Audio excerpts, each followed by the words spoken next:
sou Ludmilla e esse é meu canal Relíquias Ocultas. E você é super bem-vindo aqui no nosso vídeo semanal.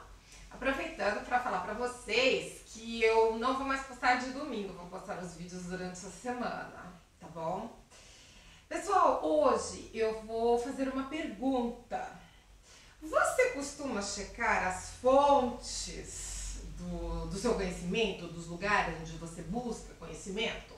Então eu vou dar um exemplo, né? Você tem uma pergunta e hoje em dia é muito comum as pessoas irem direto ao Google, né?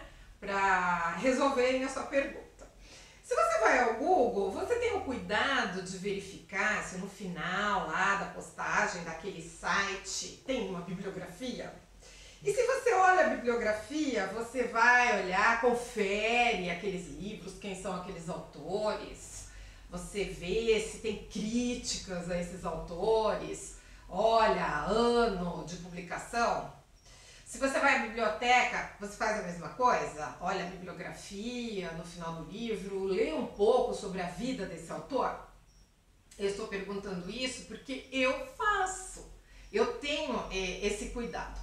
Então assim, eu vou corrigir um erro que eu cometi no meu primeiro vídeo, vídeo de apresentação do canal. Eu não disse que eu sou formada em filosofia. Eu fiz graduação em filosofia na Universidade Estadual de Campinas, tive essa grande alegria, esse prazer e esse privilégio de estudar filosofia.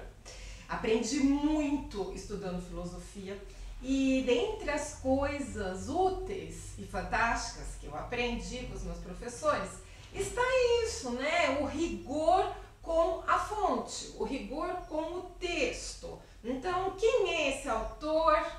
Onde ele estava quando escreveu? Quando ele escreveu? E aí um desdobramento dessa questão é a língua na qual aquele texto foi escrito. Quando nós não falamos a língua do autor, nós dependemos de um intermediário, que é o tradutor, para nós termos acesso àquele conhecimento, né? Então assim, no caso, voltando ao velho assunto que eu ando falando ultimamente, que é o Novo Testamento, né? Quando nós lemos o Novo Testamento, eu não sei se você já se pegou tendo esse pensamento, né? Mas nós temos que ter consciência que nós estamos lendo um texto em português que foi originalmente escrito em grego. Então nós estamos lendo sob a ótica de uma outra pessoa. Então temos que ter cuidado de saber como foi feita essa tradução e baseada em qual manuscrito foi feita essa tradução. Por isso que eu tenho essa preocupação e que eu gravei um vídeo falando da história dos manuscritos do Novo Testamento. A história ainda não acabou, ela é um pouco mais longa, né? Mas eu estou aqui esclarecendo, né, uma notinha de esclarecimento, o porquê dessa minha preocupação.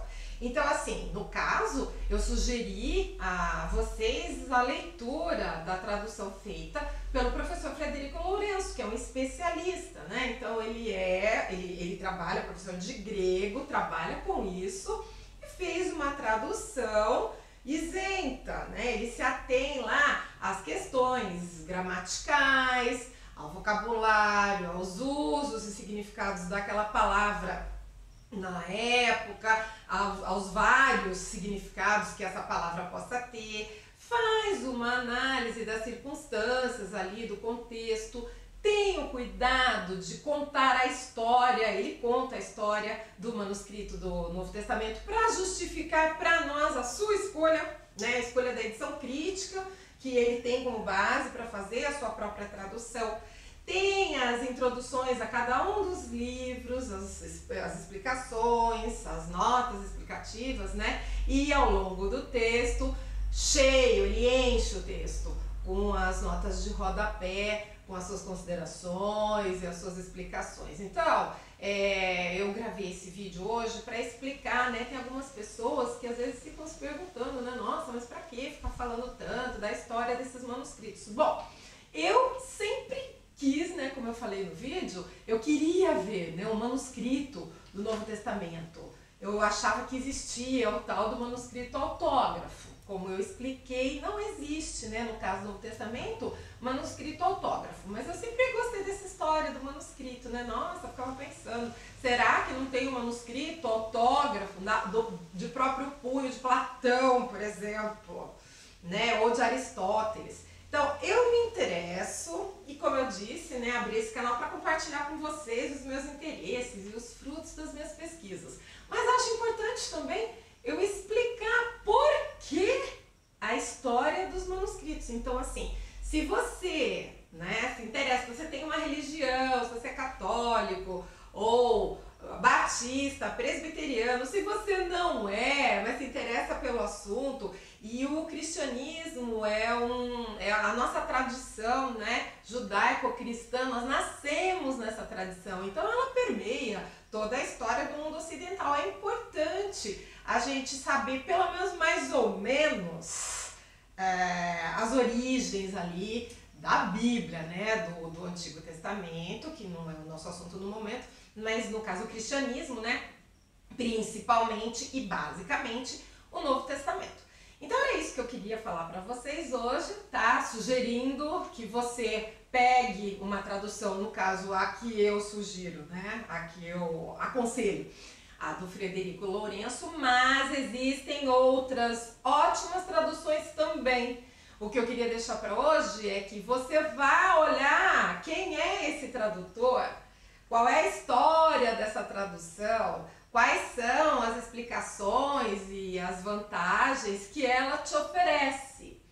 No próximo vídeo eu vou continuar a falar daqueles 4 manuscritos e do que aconteceu posteriormente com o texto em grego do Novo Testamento, ali no Renascimento, e também com a Reforma Protestante. E aí como ele acabou chegando até nós, tá bom? Espero que você tenha gostado. Se você gostou, não se esqueça de dar um like. Se você achou útil, passe pra frente. E útil, gente, certamente é, porque com relação ao Novo Testamento ou não, qualquer fonte deve ser investigada. Você gosta, você leu alguma coisa com a qual você se identificou, aquilo entrou em harmonia com você, né? Você sentiu afinidade, ótimo. Mas isso não te impede de ir fazer perguntas e dar uma checada no cenário, né? No pano de fundo de produção daquele conhecimento, tá bom? Então, de novo, espero que vocês tenham gostado. Muito obrigada e até o próximo vídeo.